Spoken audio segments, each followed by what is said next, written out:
Hey Estes, it's Anastasia. And Samantha, and we're back with Esthetician Edit.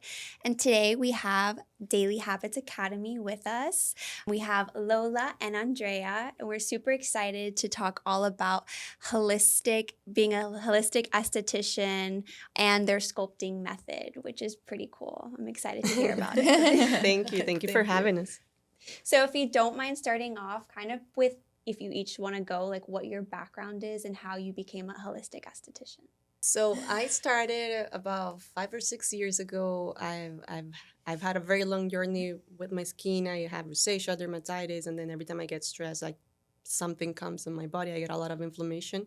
So that's what got me started on this journey. I would try so many different things, the antibiotics, topical creams, all of that it wouldn't necessarily work on my skin.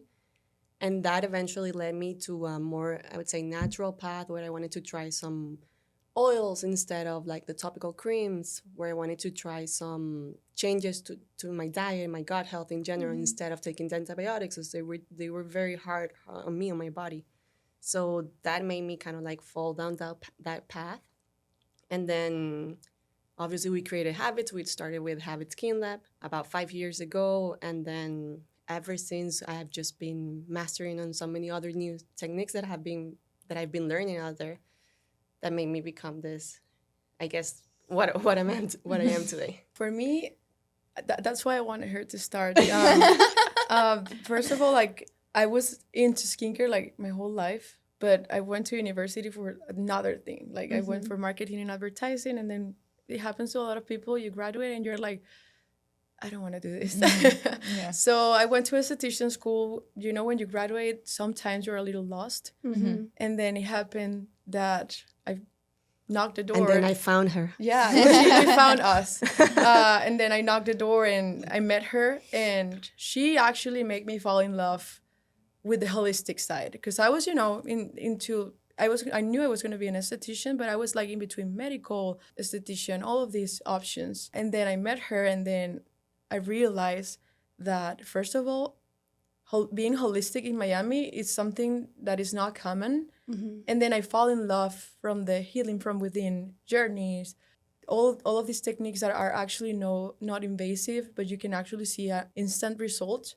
So yeah, that's how like I became a holistic esthetician. And then through the years, this was like 5 years ago, through the years, It's been so long. working Yeah. together, it's like it's been great. Like she's I don't know, this is getting very like cheesy, but she's my person. I hate cheesy. She does this to me all the time.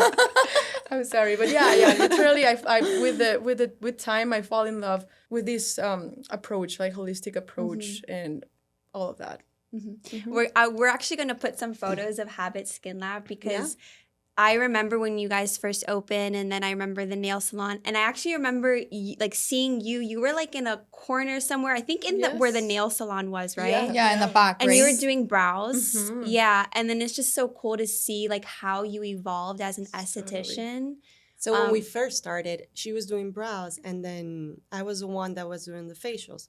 But because we were just growing, like we were opening the nail section, it became a lot of like administrative things. And I knew I had to step out for a moment because I needed to be more like the admin side. And then it was so hard for me to trust anybody else with the treatment room, with the facial room in general that I've already worked really hard to build. And Andrea, she was showing so much like passion towards everything that she did. She had like this great personality. She still does, obviously. She was just this wonderful person, which I think it's very hard to find in Miami specifically. Somebody that devotes themselves to the job. And even though she was not necessarily focused on facials at the moment, like I could see in her that she had so much potential if she was properly trained. So I decided to literally help her to train on that, and then literally within months she became like this amazing esthetician, because obviously it's like her passion as well. So she grew tremendously. Fun fact: when I knocked the door, like to ask for the job position, I didn't finish school at that time. Like I stopped for a moment, so I didn't have a license. And then she was like, "Okay, perfect. You start Monday. Just bring your license." And I was like, "Oh, I don't have my license yet." And she was like, "Oh, I'm sorry. Well, whenever you have it, you can knock the door back." And I was so mad at myself.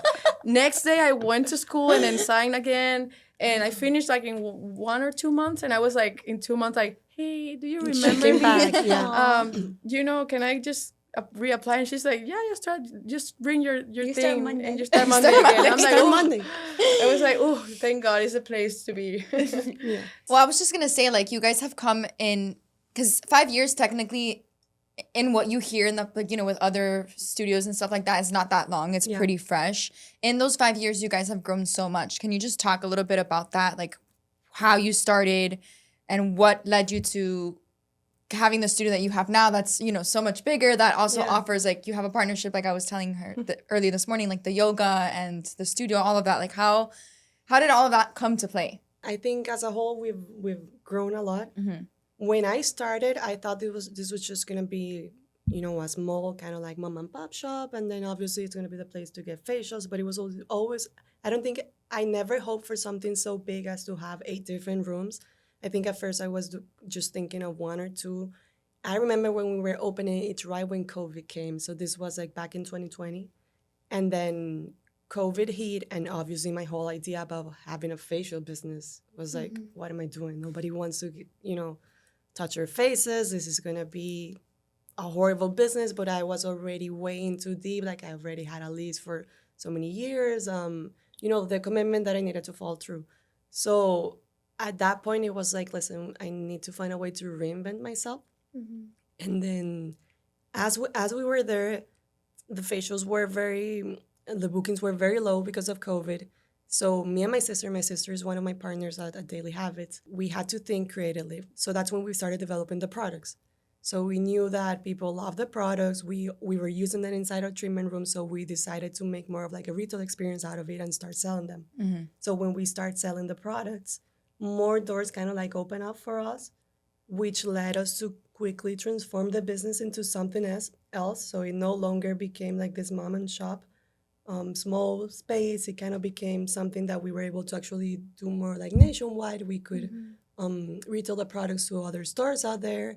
So we started to build more of like a whole brand from it rather than just a spa, which I guess that's a difference in your question. So sometimes when you say 5 years to just estheticians that the only thing that they do is service, then yeah, it's not that much. But when you're doing both, when you're doing like service and you're doing also retail and commercializing that retail, then the growth happens so fast that it's kind of up to you to also decide which roads to go for.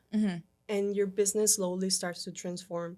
And then I think that's what happened for us. So by I would say by the 3rd year, we could see a very clear picture of the fact that we needed a bigger space, because we were already, obviously bookings improved and we were already doing great on the service side, but also the retail part demanded so much from us that we needed more space, because we needed more space for more products, more storage, more people to be able, so that we could hire more people to be able to sell more. So that kind of like helped us quickly transform the business, honestly. It wasn't I want to say that we had a full strategy behind it, but honestly, I think the fact that COVID came made us go through a different direction, kind of like all happened spontaneously, and then we just been trying really hard to make the most out of those opportunities. And do you guys still have the nails, or is that?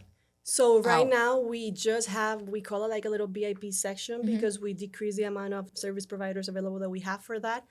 And we only have 3 spots at the moment. So three nail technicians working. Yeah. Okay. I feel like also we all focus in creating community, and one of the things that is important to create community is give an experience. So talking about what you were saying about the yoga and now the tea bar and everything like that, I feel that like all those ideas that Lola had, she put them all together, and that's been helping so much to grow our community. So talking about the experience and all that, that's very important. I remember when I first came with Sam, I was like, oh my gosh, this studio is so cute. Like, it wasn't like anything that you'd ever really see. It's like a hidden Now, gem. yeah, I feel like now more than ever, of course, people are trying to get into like that aesthetic boho, like relaxed. At the moment, it was like this very unique. Exactly, it was extremely unique. I remember walking in, I'm like, whoa, this is so cute. This is not like anything that I've ever seen, and it worked really well for you. So that's Something glad. that actually opened. I know if I'm talking too No, much, no, but no. something that also like opened our eyes a lot. Last year we went to Korea, and there like they really focus in in experience. So Oh we my were God, the like, store experience is like everything. yeah, for like them. this opened our mind like Yeah. so much. Yeah, and I think it's important to put a note on that because that's also so part of our growth is because we really try to put ourselves out there. We receive a lot of feedback, and I think the best way to grow is to actually open up your mind. There's always people that do it better than you. There's always people that have been in the business longer than you. And so in this case for us, I'm like, I mean, obviously, like, the skincare haven is Korea, South Korea. So it's like, we got to go there. And we made the trip. We went in February, and it was such a wonderful trip. And then every day we were there for, I think, 5 days or so, or 6 days. And every day was literally dedicated to research. Obviously, we got a lot of Yes. pampered Yeah. facials, things like that. We had to try. I'm like, we have to try everything because we want to see what they're doing different. Like, what are some of the things that we can bring back to the U.S., bring back to our spa that people are gonna appreciate here. And there's no better way to learn that to go and get it yourself, to be exposed to this new world for us. And it was just so amazing. And regarding the store concepts, like, it's amazing how much they dedicate to just the experience. So we would go to these places, like, for example, there will be like these 2-story stores, which obviously rarely happen, especially not in Miami because retail space is so expensive. So over there, like, the entire first floor will be just like this experiential lobby where you'll just get like a video of like the brand, and then just this beautiful scent space where you will feel extremely Yeah. It was like a museum. relaxed. No point of sale is happening here. No one's pushing sales on you. No one is there's no way for you to purchase something in this floor. Like, you're just there existing and loving whatever is going on in there. And then if that makes you inspired enough for you to go to the second floor and purchase something, then by all means go up to there, and then that's where you have like the whole sale going on. But they dedicate so much time and space to just this experience, that's one of the things that we brought back and that we wanted to do with this new space that we have now in Coral Way. And I think it's worked out great. Yeah. So that's also, we have to be very thankful of the fact that that's our strategy, to try to be open-minded about everything that's out there, to receive as much feedback as we can, to put ourselves, to think outside of the box. Because I think what you just said, like, now everybody wants to do the same. So now it's like we're no longer different. Like, if we were to remain at Habit Skin Lab, that's no longer going to be a different thing. Because obviously now every spa there in Miami, it's nice and aesthetic. They all pick the very similar colors. They all are within like the same decor, all of that. So for you to be different, you really need to put yourself outside of the box. And honestly, like Andrea was saying, I'm all like light colors, and all my closet it's like white, and then I have a few like black outfits for my night events or anything like that. But everything is just that. So when my sister told me that the new place was gonna be all pink, I almost I was like, no. And she was like, trust the process. And then now we're like, wow, I think I like pink. Exactly. So it's like, you'll never catch me wearing all pink, and then you'll never, like, pink is just not my thing. And then all of a sudden I have, I don't know, 4,000 square feet of just pink space. It's crazy. So it's pink right now. It's pink. Okay. And we had clients. And it's so that pink that all you like, see is pink. Yeah, and they asked like, what shade it is. I want to paint my daughter's room like that, or things like that. We're like, wow. The other day, an impact here now. The other day, I got the cutest message from one of our clients. She said, "I just wanted to let you know that my 4-year-old daughter asked me to paint her room like daily habits because she went to a spa and she loved it. And now I spent the entire weekend painting the walls in pink. And everything's pink. And that's the reason why. So it's like, even though it's not something that I had planned, we exposed ourselves to something made it else. happen. We're so different. We made it happen. So that's, I would say that's one of the tips that I could give to anybody out there, an esthetician out there working on her business right now, that is just like, think outside of the box. It's not only about the things that you think you like or that you're comfortable with. See what's working out there, see what other people might resonate with, and then that's what's going to help you grow the most. Yeah. Something that I noticed, because I look at everything that you do and I'm like, how does she do it all? Like, how do you have so many aspects to the brand? Like, you have Daily Habits Academy, you have the actual services themselves. Like, I just know as like a business owner how much it just takes just to like get bookings and all of that stuff. At first, I'm like, how does she do it? But then when I look at your team, I see that you've created, like, it's not like you just have estheticians working for you. It seems like you use a lot of their creativity, like you take into account their opinions, things like that. How have you created such a great team? So for me, and I think this is something that I've told them since the beginning, and there has been a huge part of it.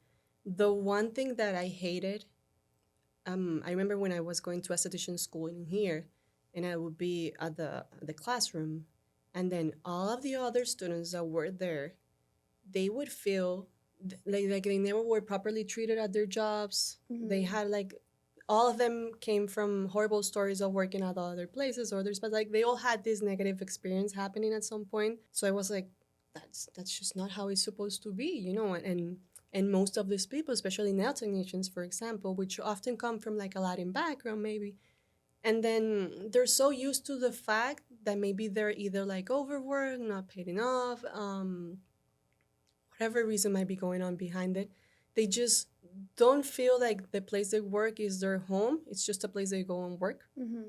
And for the service industry, I think that's not how you should do it, because if that's how you feel, then your customer service is always going to suck.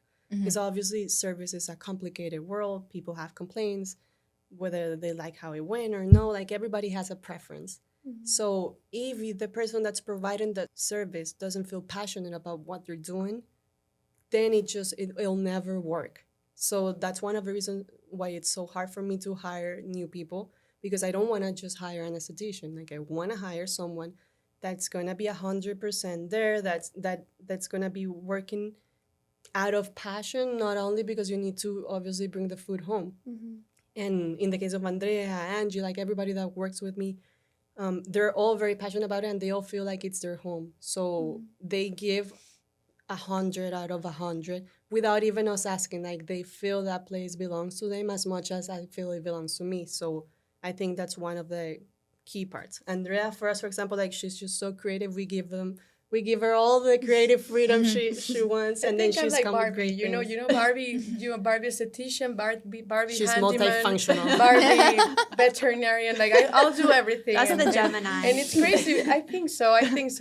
It's crazy because it must be funny for the clients. Sometimes they go there, I have like a drill, and I'm drilling something, or they go there and I'm just recording, and they're like, some people, I'm sure they ask, like, what is it like, you do here? What is her job? Like, what is her job? Probably. And I don't think she was aware of the fact that she had so many talents. Like, before being there, it's like, yeah, maybe. I think She's like, I knew already. I exactly. I know I'm multi-talented, multi-passionate. I know that.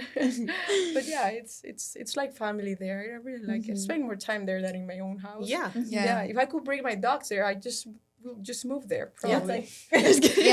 Sending a request. Honestly, we have like 8-hour shifts or longer. Like, we have working. Like, you can see us, like, after like the shift is done, we're just there talking, like we don't have anything else to do. It's like, and what's house life? We literally go into the spa at 9 a.m. and I think we don't leave up until like 8 p.m. or so. So it's like we spend our entire day in there. So if you don't feel comfortable, if you don't feel like you belong there, then obviously you're not going to enjoy it and it's not going to work. So we have been lucky to be able to build this great team that has been with us for the same years that we have been growing, honestly, for at least 4 years or so. And we hope to continue having it, obviously. And I think that's the main reason everything works. Because sometimes when I need to step out, because I need to put more focus either on like the academy or the products or anything like that, I know the spot, the side of the spa is already properly covered because everybody in there is performing at 100. Yeah. It's fun working there. It's like working for Google, but estheticians, you know? It's like very fun. Working for Google is not fun. Small budget in comparison I mean, the Google offices, that's what everyone says, like, they're fun. Yeah. I guess. I think that's why the brand does so well, too, is because your team has been there for so long, so it's like their faces are obviously tied to the brand, and so it's like, you know how they say in marketing it takes you seeing something a certain amount of times to like 100%. Pay attention. I think already people see you as like a family, or like they see you all as a whole together. Yeah, we like, this is fun, but we created like a show like The Office but called The Spa, and we were launching like an episode every week. We have to go back. Season 2 is coming. But people every time we didn't like launch a new episode, they were like, "What happened?" Like it was like I'm waiting "What for my happened?" People were looking forward Like to it was it. every Sunday, and now sometimes we were just like one Sunday a month or something like that. And people's like, "What happened to the episode?" And we're like, "Wow!" Like So they where can we really- watch season 1? Season It's- 1 they're is all on our on highlights. Instagram. On, They're On your Instagram. highlights? Yeah, Okay, I please. haven't On the watched them. highlights. We're gonna put the link below for you guys to see. Nine They're hilarious. episodes. I saw 9 them. episodes. Don't judge. I suffer Just through have fun. all of them. Like I'm very camera shy. I hate it. You have no idea. I hate doing the videos. Like it's just so hard for me to put myself out there. Andrea's like the opposite. All of our personalities in the episodes in the show are the same as we are in real life. Let me tell you, in real life. Yes, you have to watch it. It's very They are. fun. And so when you were saying like we give Andrea enough creative freedom and then sometimes we regret it because that creative freedom is like I remember when she had the idea about the episode, she comes to me and she goes like, please let me do this. Please. I swear if you let me do this, I'll give you like I'll be Steven Spielberg. Like Yeah, I'll be the that best it's gonna be a producer hit. ever. It's gonna be a hit. I'll be the producer. And we were like, okay, Andrea, go for it. Come up with a script, go for it. We'll do it. And then the day comes and then she comes with her script and then we're all sitting there and she's like, okay, so this is what you girls need to do. Angie, you do this. Lola, you do this. Cami, you do this. And then we were all like, Directing. okay. I'm like, okay. did a And great so job. I'll try to give her the lines. And then she's like recording me and she goes, like, she puts the camera down and she goes like, no, listen. You're just like, you're not giving it. Like, I need I'm like, more. I need. I take it serious. No, she takes it so serious and Yeah. she starts like People snapping. will never fingers. believe I'm an esthetician if they see me like Yeah. doing that. And then again, I do the script, I record, I edit, I do everything with the shows. Like it's like my baby, and love the that. academy too. But the show is like my baby. I love that. That's so Yes. cute. Yeah, you have to watch it, please. Yeah, we are. And speaking more about the academy itself, is this something that you used to do? Is this something that's fairly new when you opened up the new spa? Can you talk a little bit about that? Yeah, definitely new because I didn't used to be I wasn't a trainer before. When we were doing that transition into understanding that we needed a bigger space, there was a small gap for us to decide if within that space we were going to be able to train people because we had already gotten a lot of requests from other estheticians in the area and from out of state of whether or not we would train because at that moment we were I want to say one of the first to introduce the buccal massage in Miami. And so a lot of people in Florida in general were like, what is this?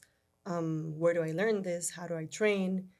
And we kind of like received so many requests by DMs or emails sometimes that we said, maybe we should explore it because the experience that we got from the time that I trained for the buccal was not the best. So I had to like outsource more knowledge from other people, from videos, from practice in general.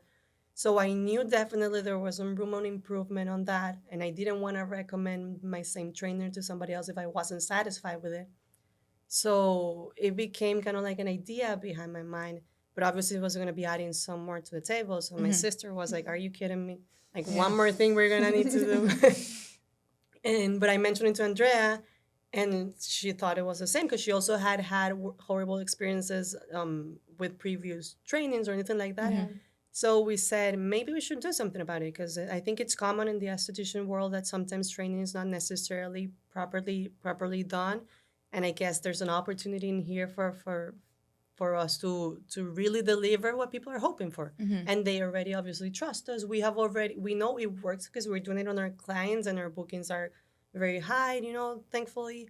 And we're doing this like huge project that's up and coming. So why not? And we were working basically on it. We started training back when we were at Habit Skin Lab. We started doing the trainings in there. But we already had the idea in mind that the academy was going to be a thing. So when we finally found the location, when we were planning on the move, we decided to leave an entire space for the academy. So we have a small area dedicated to that where we are constantly training estheticians. So we do those workshops. We do them on Sundays or Mondays, and then we train on buccal massage, washa, face cupping, and what we call our very own the Daily Habits Holistic Sculpt Method, which is a combination of those techniques that give you this incredible, naturally lifting look that most holistic estheticians are love performing in the treatment room. I also think that we realized we wanted to create a safe space for estheticians. When we were training with like other trainers, sorry, I realized that they were not sharing 100% information. And all this like competition, like I don't want you to be better than me and all of that, it happens a lot in the esthetician world. And I feel like in all the different, industries. Yeah. So I told her like, listen, I don't want to be like that. I want to actually be a trainer that shares everything. Like ask me. That's what we always say when we're teaching other estheticians in our workshops. We're like, you can ask anything that you want. You can even ask my social security. I'll give it to you. Things like that. We're super open about it, and that's again the key to create community. And I feel like we've been having estheticians even from outside United States, like. When we got this girl from Switzerland, she was a dentist, and when we got her, I realized like, wow, we're really a thing. Like people really trust us. She came all the way from Switzerland. Yeah, Yes. That's crazy. Yeah, and we were like, okay, like this is big. And she came when we were in Habit Skin Lab. So when that happened, I told Lola like, okay, we need to do something with this. People is trusting us. People is liking us because we try to be nice. Like I don't know why we're nice. We're nice. That's it. But we try to be nice. And I think like it's just a trauma from other workshops that we received that we were like, like I paid you this money. I trust you, my knowledge, and all of that. And I didn't feel safe. And it's so most of the important to feel safe. most of the times, I wish I had like a percentage on this, but I don't. But, and you can ask all of your other esthetician friends, but most of the time, a lot of the estheticians don't feel comfortable asking the question. So they might feel that question might be like improper, or might not be, that you may react negatively if they ask for a little bit of extra information, something like, I don't know, where do you source your bed sheets from? Or what type of products are you using for her to look like this? So they might feel like it's invasive because it's like they're stealing something from you. And it's not necessarily the case, especially if you're a trainer. It's like the reason people are coming to train with you is because they have all of these freaking questions that if they knew, they wouldn't be training. Yeah. Exactly. So that's what we wanna have a very safe space for them to ask the questions, even the ones that they think are silly, even the ones that they think might not be fair, because we're willing to share all of this knowledge because we've all been through there, and I personally, going through that growth it feels like I've gone through like 5 different business at the same time. So it's like I've seen the ups and downs on all of this. So I can tell you for a fact, this might work, this might not. And these are all the alternatives that you could try. When sometimes other people don't necessarily share that. I've seen wonderful estheticians out there that also have like their training programs or things like that. And I've seen that maybe sometimes they stick to a specific brand and then that's the only thing they push. And it's not the same for everybody. Not everybody has the same financial stability that you may have. Not everybody has the same capacity. For example, there's so many great brands out there, but the minimum order to start is $10,000. Most solo estheticians are not going to be able to meet that, especially if they're started. So if you have somebody that's training with you, you cannot just train her on that specific product. Yeah. If you know for a fact they're not going to be able to open a $10,000 initial account. It's not a thing. I think when you're looking for, like, as an esthetician, when I look for someone to train me, I mean, you look for more than just someone who's going to teach you the technique. It's like you want someone who's successful in business and that's going to teach you, like, business skills, wisdom that you may have. Like, it's all from your experience. And I think that trainers can learn a lot from what you're just saying now, because you are paying for, like, you're paying to get information from Lola and Andrea, to be honest. That's why because there's so many other people that are doing also the same thing. You could Yeah. choose to train with anybody else. And I think that's one of the main things that differentiate us, is that we honestly are willing to open up our books for you. It's like, this is what we got, this is what we offer you. And then we create a training based on the fact that we have a successful business after 5 years in the industry, which is a small time. It's a business that's entirely profitable. It's a business that's working. It's a business that has proven itself to grow on its own. So this is why we now decide to teach us. Like, this is something that we know works. It's not like we're just teaching it because, oh, we see a gap, she wants to pay me, and I'm going to teach us. Like, no, I know for a fact that this works. And if you follow the steps and if you perform through it, most likely it might work for you. Love it. So if anyone wants to join your academy, take your classes, where can they find that information? Yeah, so we have the website, so it's dailyhabitsacademy.com, and then that's where we put the workshops that are available. Normally what they would do is they'll go online, see which workshop resonates with them, and then pick that. They can directly reserve it through there, and then they receive an email for us asking when will be the best date for them to come in. Like I said, these are, also it's important to mention, these are one-on-one workshops. Once a month or every 2 months, we try to launch a group workshop. But most of the time, these are one-on-one, which I think that's also something that's pretty great That's for really the good, price. Because most of the time, other workshops out there have a higher price, but they're a group. It's very hard for you to get full attention from the trainer when you have a group workshop, obviously. So one of the perks is that with us is a one-on-one session. And then you choose whether you do it on a Sunday or a Monday. And we try to accommodate everything within one day because we know, as well as estheticians, and the fact that we are also working, that it's extremely hard for estheticians to get time off their schedule. So that's why we decided to stick to Sundays or Mondays, which are usually the off days, and then they're able to get this full training in one day. Yeah, and we also have the option online for the buccal massage. You Yeah. can learn with our online workshop at your own pace from wherever you are in any part of the world. That's another option. Yeah. Yeah. I love that. Yeah, our website is I want to very come and nice, visit the studio now. I know, I'm thinking the same Yeah, thing. I'm like, I want to get a facial. I want the whole please. experience. You're gonna love I it. actually Just- really need, like, I'm like looking the entire time that we're talking. I'm like looking at your face. And I'm like, you're so glowy. Like, I'm like telling That's true, myself you in my look, head, super like, good today. Thank you. yeah. I'm like, I'm wow. recovering from a long flu, so maybe it's a, Aw. Maybe it helped It's a you glow, too. you It's know. a- yeah. It's a rainbow it's a after coming the back to storm. life kind of glow. Well, thank you for joining us. Of course. Yes. Thank you for having us. Yeah, super. I think we got like a lot of information. You guys are so knowledgeable and so successful, and it's admirable to see you grow in like such a short period of time, time. yeah. Like I feel like it's what you said. You feel like you've had 5 businesses. Yeah. And I can tell that you ladies have like that there's been a lot behind the scenes that we don't see, and I just commend you for like the work that you do. Thank you so much. Yeah. Please go to the spa. Please. Yeah. We will. Yeah. will. I feel like we're gonna book like You, very you soon. already were in the original one, so you need to I come to know, the new one. version. Yeah. And thank you so much for the invite. This is so pretty what you do here. We've also Thank seen you. you growing a lot, because look. Yes, we're in we a also podcast, have so grown a yeah. lot. Yeah. Well, thank you. So If much. you want to the podcast one day, like in the spa, you can definitely do it. Like, Yeah. maybe in the academy. In the or something. academy. You'll be hosted at the academy for the podcast. Yes, it will be cool. All right. Yeah, Well, thank you so much. Thank you, Bye, guys. Esties.